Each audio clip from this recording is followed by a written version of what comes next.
Namaya là-bas. Oh, nana. Alléluia. Bless Enema. Oh, nana. Tu es en train de dire à Jésus, parle-moi. Déjà, sûrement, il a commencé à mettre des idées, des pensées, des clartés. J'aimerais que tu puisses aller plus loin avec cela. J'aimerais que tu ailles plus loin avec cela. Que cette parole ne reste pas simplement pour un instant. Mais que ces paroles s'impriment.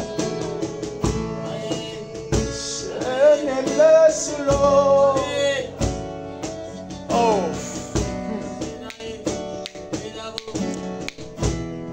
Oh, Santalia Meshataya. L'appel de l'intimité. La rencontre des intimes. Un rendez-vous où on vient savourer la présence de l'un et l'autre. Un rendez-vous où on vient prendre plaisir avec l'un ou l'autre. Un rendez-vous où on se partage. On partage nos journées, nos secrets. On partage ce qui est plus profond de nous. C'est aussi ça la prière. Là où on vient partager avec Dieu les secrets de Dieu. Là où Dieu ouvre son cœur, mais aussi là où nous ouvrons nos cœurs à Dieu. Bless thy glevorais. Alléluia.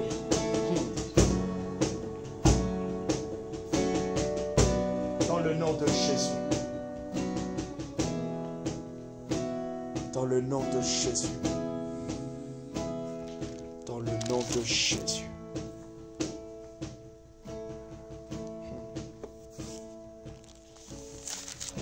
Oh Saint-Esprit.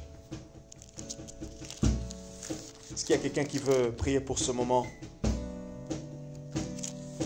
Est-ce qu'il y a quelqu'un qui veut prier pour ce temps où nous allons écouter la parole? Une pensée, un encouragement.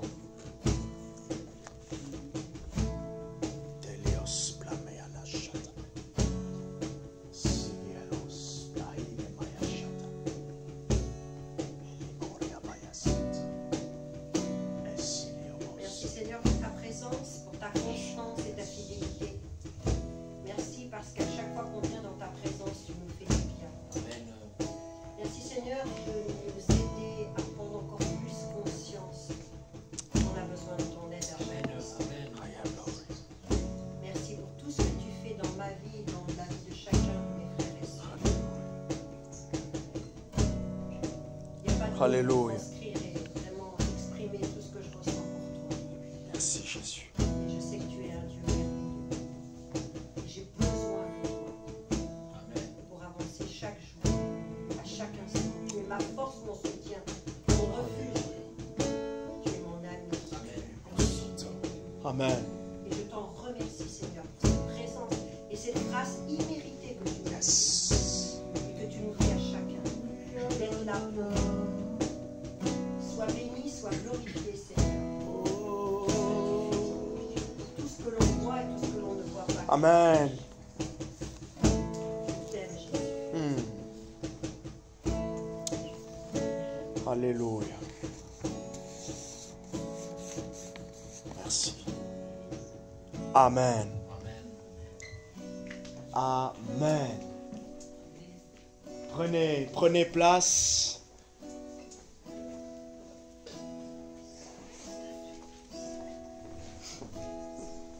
Est-ce que tu peux changer la lumière?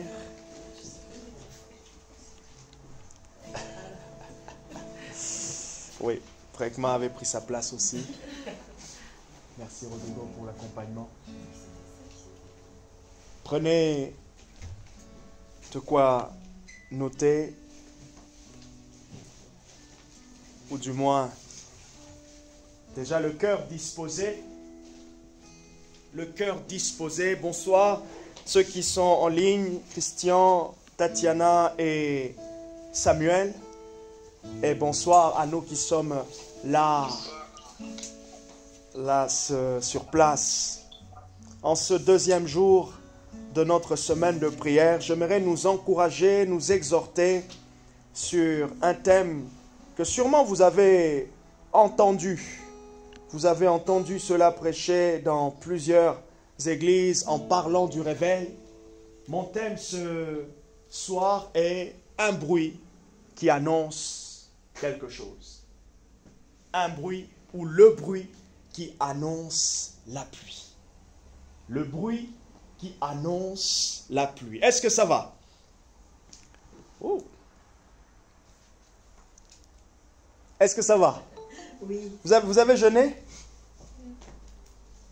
Oui.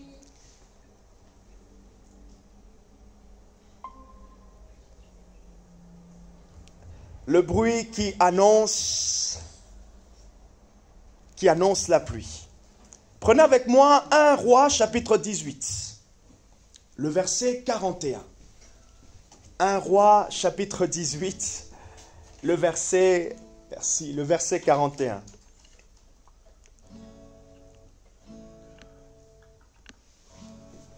Un Roi chapitre 18, le verset 41. Nous sommes dans l'Ancien Testament avec le prophète Élie. 1 Roi chapitre 18, le verset 41 nous dit, Élie dit à Akab, monte, mange et bois, car ce grondement annonce la pluie.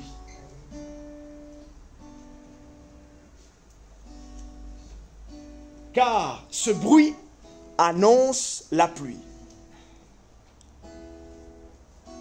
Pour rappeler le contexte, ça faisait déjà presque 3 ans et demi où on s'approchait vers les 3 ans que Élie avait dit, il n'y aura plus de pluie si ce n'est sur ma parole. 1 Roi, chapitre 17, les 2 premiers versets. Et là, pourquoi il a fait ça? Il a été suscité pour pouvoir défier les prophètes de Baal. Il a fait ça pour pouvoir défier, ramener le cœur du peuple qui s'était refroidi. C'est intéressant de remarquer dans la Bible le même cycle. Le peuple de Dieu reçoit la révélation. Dieu élève des prophètes et pendant une saison, on écoute les prophètes. Pendant une saison, la vie avance avec Dieu. Ils ont la chaleur, ils ont l'amour, ils ont tout ce qu'ils peuvent recevoir. Et à un moment donné, petit à petit, il y a comme un refroidissement. Et c'est tout à fait normal, même pour nous aussi, chrétiens du 21e siècle, de remarquer par moments que l'élan est fort, par moments aussi, l'élan peut-être est un tout petit peu faible. Et comme dit mon épouse, il ne faut pas qu'il y ait tout ou rien.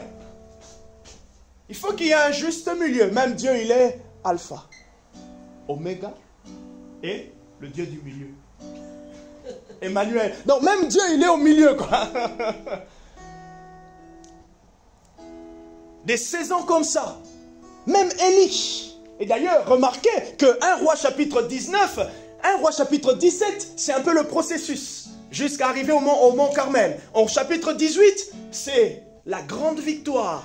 Et au chapitre 19, je ne peux pas dire si c'est la grande descente.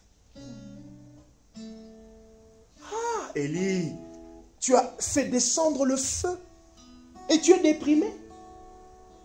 Tu viens d'expérimenter un miracle et tu es déprimé.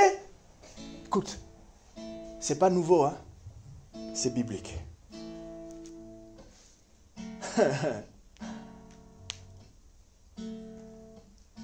Ah, que j'aille plus loin?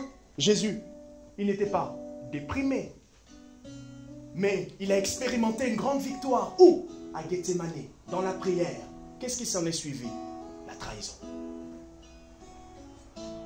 Le cycle des choses. Le cycle des choses. Alors la grande question maintenant, c'est comment faire face à ça. Je vais un peu plus loin, dans les Actes des Apôtres. L'Esprit descend. 3000 personnes se convertissent. Ah, waouh! S'ils étaient ici, Pierre allait dire, allez, on achète le podium. On organise comme ça, comme si. Extraordinaire. Et qu'est-ce qui se passe? La persécution arrive. Le cycle des choses. La vie chrétienne est un cycle. Un cycle, note-le quelque part. Retiens-le. La vie chrétienne est un cycle que tu ne traverses pas seul. Ah, comme un bon joueur. Ah, j'aime bien. Depuis lundi, on a appris, on a eu une très bonne image, l'image d'un piano. Quand quelqu'un joue au piano, regardez les touches du piano, qu'est-ce qu'il y a? Il y a des touches noires et il y a des touches blanches. Et le son est la combinaison de quoi? Et la combinaison des touches blanches et de touches noires. Donc la vie chrétienne est l'ensemble de toutes ces saisons-là où nous traversons avec Dieu. Nous remportons des victoires. Et par moments, nous pouvons avoir la conscience et même sentir que le diable nous a attaqués. Il nous a vraiment touchés. Tu as l'impression que, mais c'est bizarre, je sors d'un moment de jeûne. Et comment ça se fait que après mon jeûne, j'ai la faiblesse qui vient? Ah, c'est un cycle.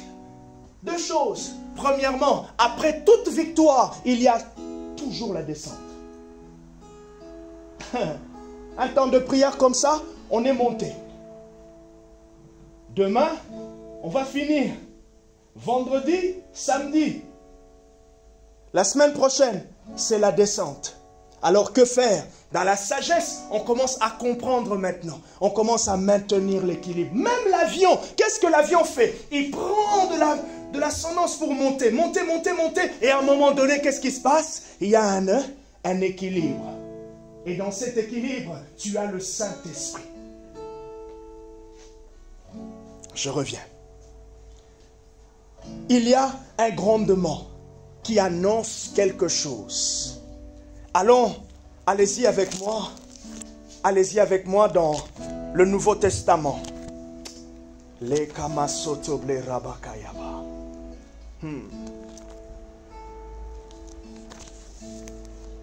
Et c'est très important de comprendre le cycle, de comprendre certaines saisons et d'y faire face avec foi et persévérance. Et de ne pas perdre le but, de ne pas perdre Dieu. Même Paul mettait ce passage quelque part, 2 Corinthiens chapitre 7, jusqu'au verset 18. Il dit, nous sommes touchés de toutes parts, mais jamais abattus.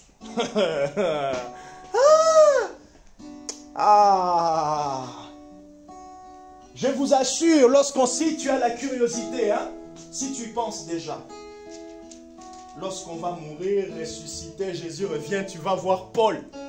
Tu vas voir sur le corps de Paul les traces de la lapidation. D'ailleurs, il est même dit que lorsque Jésus était ressuscité avec son corps de gloire, il avait sur lui les marques de la croix. Mais il peut dire que jamais abattu.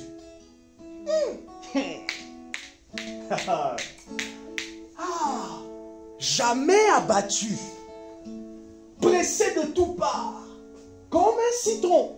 Le jus sort. Certains boivent. Mais jamais abattu. Pendant que tu pries, Seigneur, plus de toi, c'est aussi cette conscience de la présence de Dieu qui t'accompagne lorsque les vents et marées frappent ta barque. C'est aussi ça, plus de Dieu. Comment imaginer quelqu'un qui a des douleurs par-ci, par-là, mais il y a la persévérance, la conscience de savoir que tout ça, c'est à cause de Jésus, mais tout ça, c'est aussi parce que il y a plusieurs qui sont en train d'expérimenter et qui vont expérimenter la vie derrière mes souffrances. Ça demande la conscience de la présence de Dieu. Ah, aujourd'hui mes affaires ne vont pas, aujourd'hui je traverse telle situation, aujourd'hui, quel que soit ce qui peut se passer, aujourd'hui dans l'église, aujourd'hui de ceci, aujourd'hui dans le monde. Mais, gardons l'idée, la pensée devant. Christ est devant. L'espérance est devant. Rejetons ce qui est en arrière et courons vers le but. Bien sûr, vous avez compris que ce n'est pas NJ, quand j'ai dit courant. C'était pas l'électricité. Il fallait quand même que j'en place une. Je l'ai placée. Ça n'a pas de sens? Oh. J'ai dit courant. Participe présent. Non, c'est courant. Bref, revenons.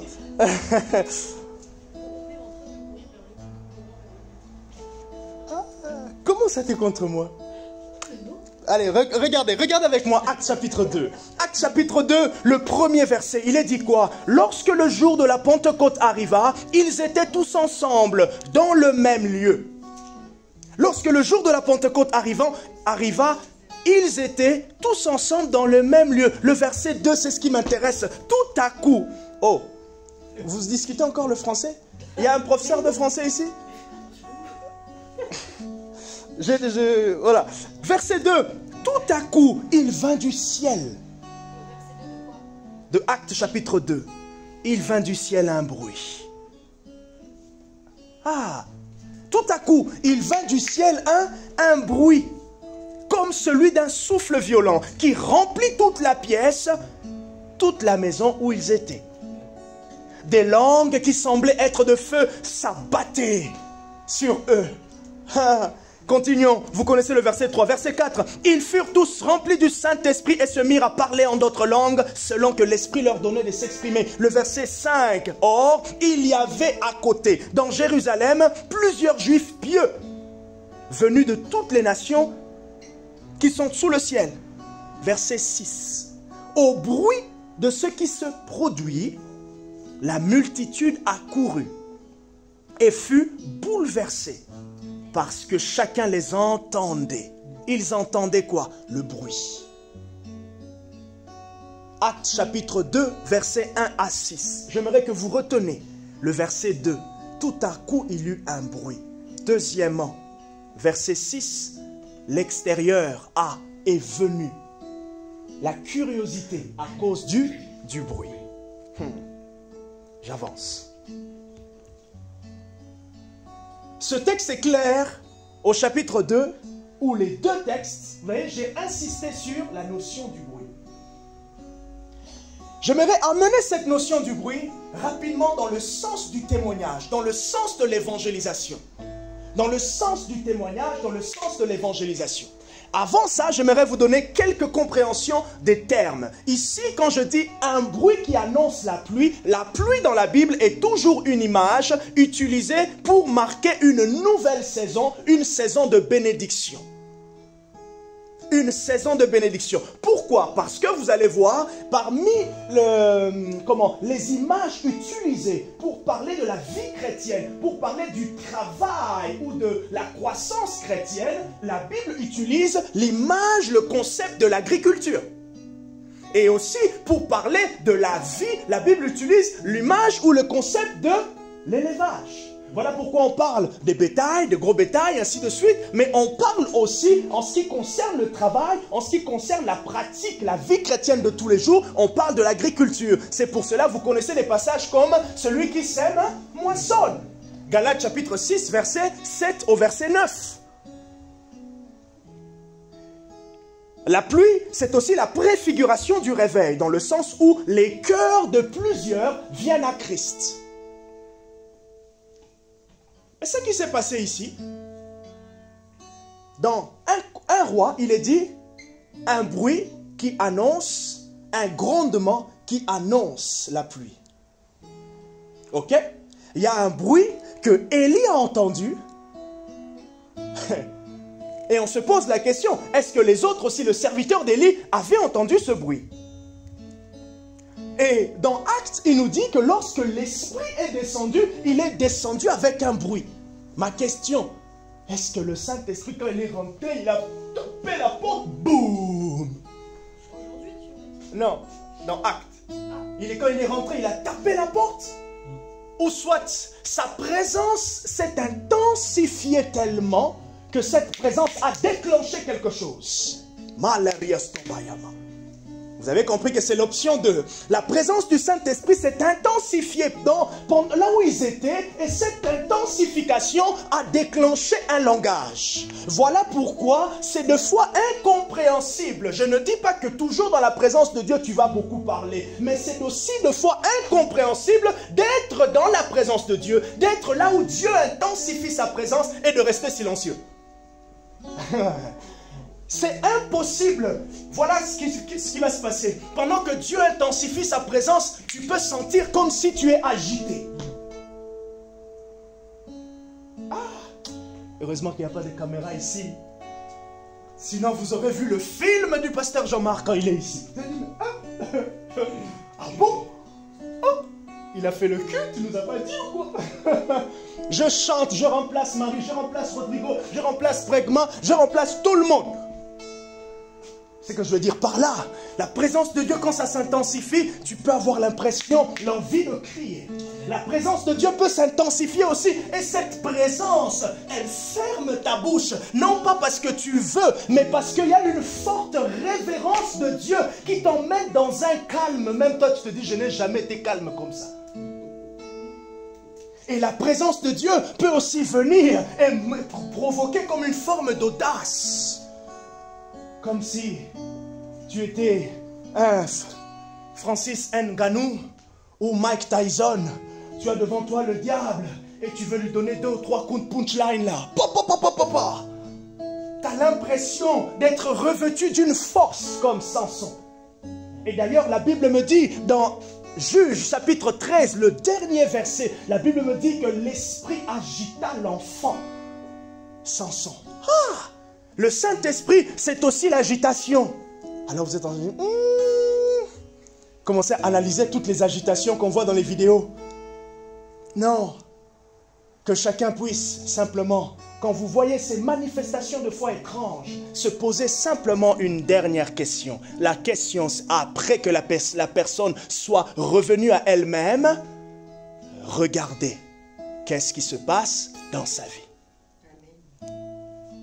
Parce que dans cette agitation, si c'est authentique, il y a un mouvement de l'esprit, il y a quelque chose qui est produit. Il y a une décision, il y a des visions. Vous savez, Dieu, il est tellement sage. Hein? Il y a des fois, pour guérir quelqu'un, Dieu préfère l'agiter. Dieu préfère... C'est pour cela, devant nous tous, si on ne fait pas attention, on peut buter en touche devant une manifestation de l'esprit. Tous. Pourquoi? Parce que les méthodes de Dieu sont tellement grandes, variées, compliquées, qu'on peut se dire, non, Dieu ne peut pas faire vomir quelqu'un quand même. Alors je vous pose la question, ce que le diable fait faire à cette personne-là, c'est bien? Vous voyez? Comme une fois, je ne sais pas si Marie était là encore, on était encore à la maison, on a fini le culte le mercredi comme ça, et oui, vous étiez en ligne, je crois. Et paf, on se met à prier avec Barbara pour quelqu'un, la personne a vomi. Oh, quand il a vomi comme ça, l'odeur du McDo qu'elle venait de manger a rempli la pièce. Ah, non, Jésus. Oh, les expériences du ministère. Ah, en plus, pendant... Non, bon, bref, je m'arrête là. On continue, sinon vous allez dire, mais pasteur. Ah, oh, désolé, j'ai mis un souvenir dans vos têtes. Il eut un bruit. J'ai dit que le bruit, la pluie, c'est une image. Le bruit, c'est quoi? Le bruit, c'est un son. Ah, j'étais surpris en réfléchissant à ce message ou à cette exhortation. J'étais surpris de comprendre que le mouvement de l'esprit est aussi semblable à un son, à un bruit qui se déplace dans une atmosphère. Et quand vous regardez maintenant Actes des Apôtres, quand vous regardez le chapitre 2 qu'on vient de lire, ceux de l'extérieur sont venus à cause du bruit. Ceux de l'extérieur sont venus à cause du bruit. Ceci m'emmena à me poser la question, à nous poser la question, sincèrement. ce passage ou cette pensée, le Saint-Esprit a déposé cela dans mon cœur depuis la semaine dernière. J'étais en train de prier dans ma route, en voiture. Je prie en langue. Et là, pouf, c'est rentré dans ma tête comme ça. C'est venu. Et là, j'ai réfléchi, j'ai dit, mais Seigneur, c'est beau ce que tu es en train de me montrer. Actes chapitre 2. Ils sont venus voir le bruit. Et le Saint-Esprit me pose la question, quel est le bruit qu'on fait qui fait en sorte que l'extérieur est intéressé à venir ici?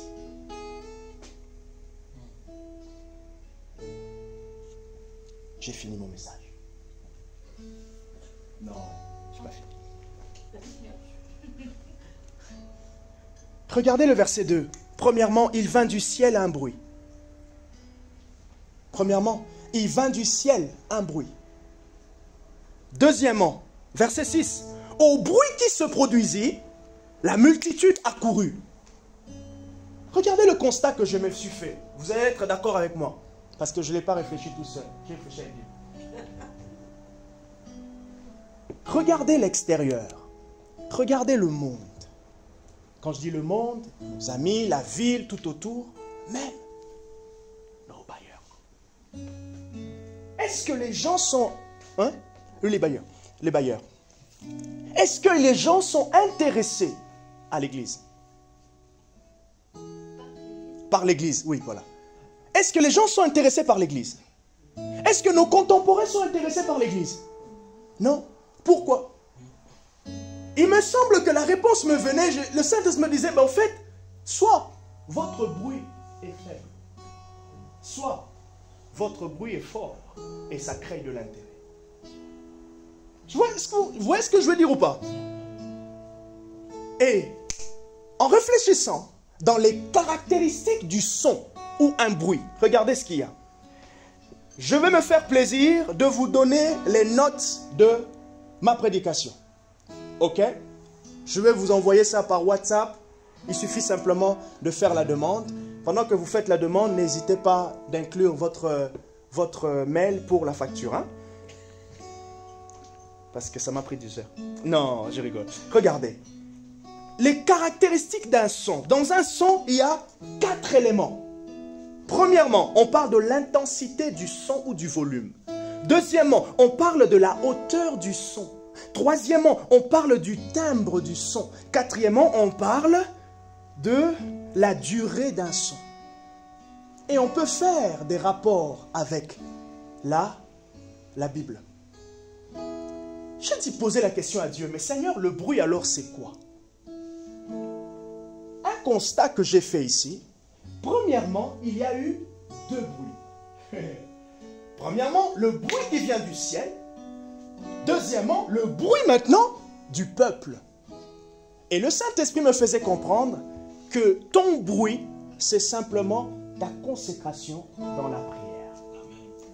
C'est ça qui fait le bruit de l'église. Et Dieu était en train de me dire, je me suis posé la question. J'ai dit, Seigneur, alors quelle est l'intensité du bruit des églises qui sont dans la ville? Si personne ne s'intéresse à nous, personne ne cherche à savoir. Et je me suis même dit, mais même dans nos familles, personne ne va s'inquiéter. Alors Marie, qu'est-ce qui s'est passé dans ton église le dimanche? Pourquoi? Parce que nous ne sommes pas bruyants. Bon, à partir de ce soir, on va maintenant commencer à crier. On va perdre nos voix maintenant. Je le dis de manière imagée, mais je le dis aussi de manière littérale.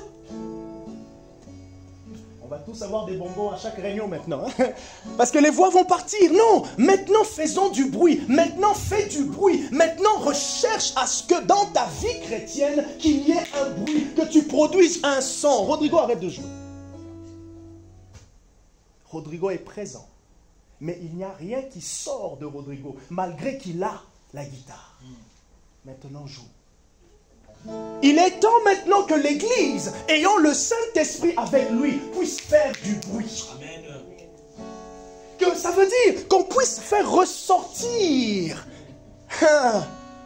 que les gens découvrent la présence manifeste de l'Esprit dans nos vies, dans ta propre vie d'abord.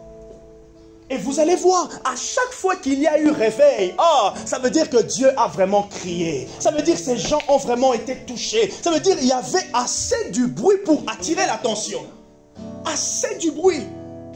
Ça m'a révolté. Je me suis posé la question. J'ai dit, quand je me mets en prière, Seigneur, quelle est l'intensité de mon bruit? Ça veut dire, quelle est l'intensité, la vague, la vibration que produit, que transmet mon temps avec Dieu?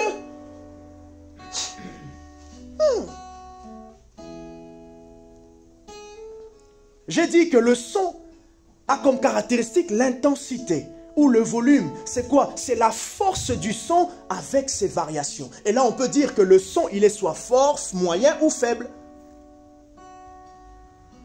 Je ne sais pas si ça fait partie de vos domaines d'études aussi, le son et tout ça, l'acoustique. Et par exemple,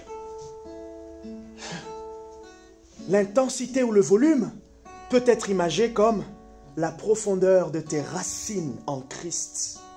Plus tu vas loin, plus ton amplitude, plus tes racines sont profondes, plus le son, l'intensité de ton son sera fort. Quand je parle du bruit, c'est pas, comme je l'ai dit, simplement crier à haute voix, non.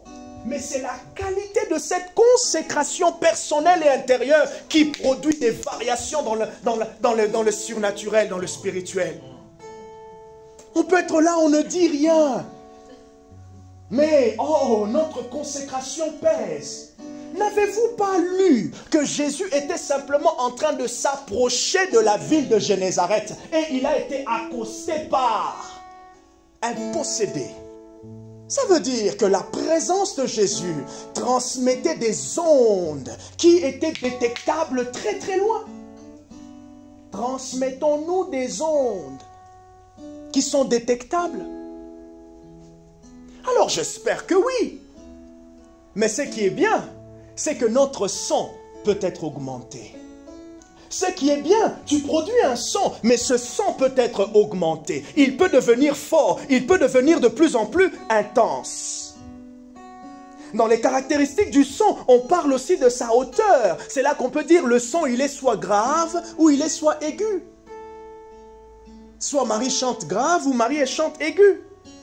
Mais heureusement que Marie ne chante pas circonflexe, comme un accent.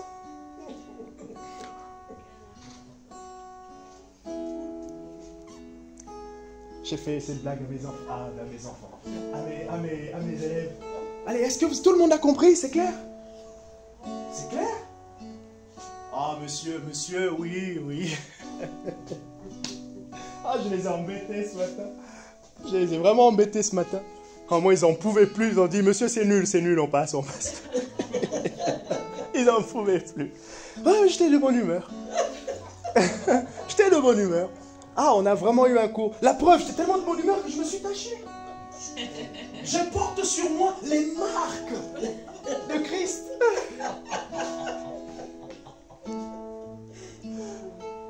Afin de produire un son. Ok?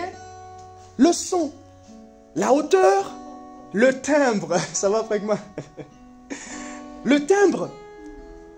Troisième caractéristique, le timbre, c'est la provenance du son. La provenance du son qui est libéré. Ça, on peut imaginer la foi. La source. La source. Et là, la Bible me dit, le peuple est venu pour s'interroger, mais qu'est-ce qui se passe? Je crois encore que cette saison, que cette période, que ces choses sont encore possibles. Amen. Où les gens vont s'interroger, les gens vont se poser la question, mais j'aimerais quand même. L'Église est appelée à être attrayante. Pourquoi? Parce que ceux qui la composent vivent, expérimentent la plénitude de Dieu. Amen. Il est temps que notre Église, que les églises, que chacun d'entre nous produise un son. Voilà pourquoi j'ai dit le bruit qui appelle, qui annonce la pluie. Il est temps que lorsque tu te tiens en secret, pendant que tu es en train d'écouter les louanges, tu sais que, Saint-Esprit, je suis en train de produire un son. Et vous savez, pour terminer, Un son, un bruit, en réalité, c'est un choc. N'est-ce pas? Entre deux corps.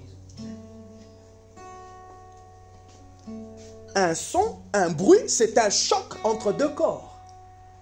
Et ce que je veux dire par là, c'est que pendant que Jean-Marc est dans la présence de Dieu, il y a le choc entre la nature de Jean-Marc et la nature de Dieu. Et c'est maintenant le fait que la nature de Dieu va s'imposer sur Jean-Marc. C'est ça qui va produire le son. Ce n'est pas que je viens donner des coups de punching ball à Dieu. Non, c'est Dieu, sa présence qui vient me donner des punching balls. Et Jean-Marc change. Et c'est ça maintenant le son que je suis en train de produire dans l'atmosphère. Et l'ennemi est en train de voir. Oh, non, non, non, non, non. Ce gars, il s'approche de Dieu et je vois qu'il ne reste pas le même. Quand il est sorti, il avait envie de revenir. Quand il est sorti, il s'est dit, ça je ne fais pas, ça je ne fais plus, ça je ne fais plus, ça je ne fais plus. Quand il est sorti, il est allé voir sa femme. Ça va, elle aime bien. Ça va, bébé. Oh, mon mari est doux. Oui, mon mari a pris des coups dans la présence de Dieu. Dieu lui a dit, change. Dieu lui a dit, il faut que ta douceur soit connue de tous. Mon mari, il a senti que le poids de Dieu était tellement fort sur lui, à tel point qu'il a dit, Dieu, si tu n'enlèves pas ça, je mourrai. Pendant que le poids était fort, il avait aussi le poids de l'amour. Et en même temps, Dieu lui disait, ça tu enlèves, ça tu enlèves, ça tu enlèves. Et il dit, oui Seigneur, pour le bien de tous les deux. Amen. Je me rappelle en 2019, c'était le 1er ou le 2 septembre, dans la voiture, la 206 de Barbara. Je revenais de Saint-Mexan. La présence de Dieu descend dans la voiture. À tel point que je pleurais, je devais m'arrêter au niveau du rond-point de Fontaine-le-Comte. Ah, Dieu, il est amour. Quand je vous ai dit dans sa sagesse, Dieu ne va pas te blâmer. Deux fois? Non. He will come gently. Il va venir tellement avec la douceur. Il te montre combien. Oh, wow. Vous imaginez? Quelqu'un qui vient de blâmer Dieu, qui vient de l'injurier, qui vient de faire tellement de choses qui oppressent, qui attristent Dieu. Et Dieu vient avec un grand sourire, comme une banane. Un grand sourire.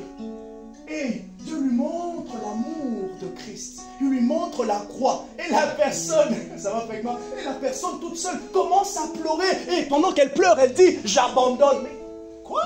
La puissance de la présence, de la sainteté, de l'amour de Dieu qui t'environne. Ah, j'ai pleuré. Hey! J'ai pleuré. Je voyais comment Dieu m'aimait. Je voyais mes efforts. Je voyais tout ce que je faisais. Et je voyais aussi comment il me montrait par rapport à Barbara. Eh, ça t'a été méchant.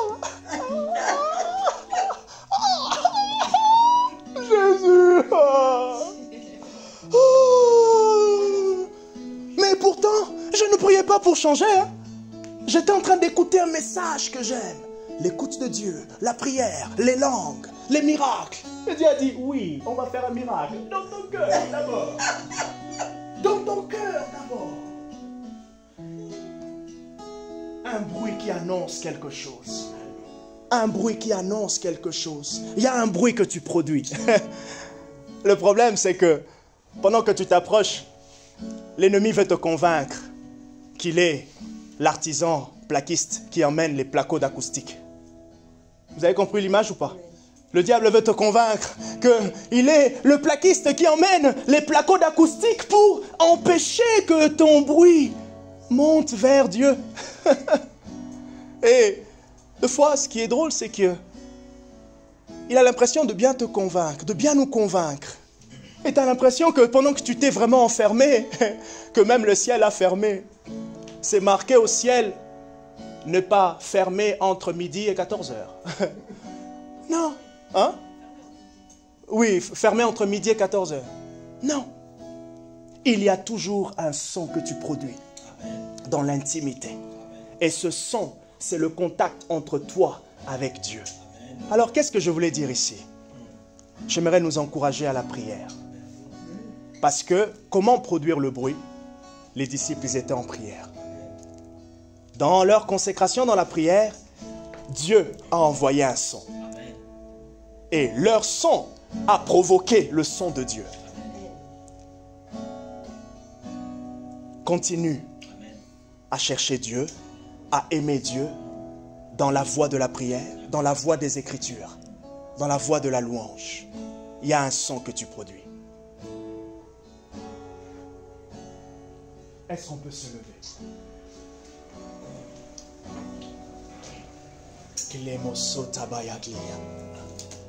Et jone masoli akabakili abala.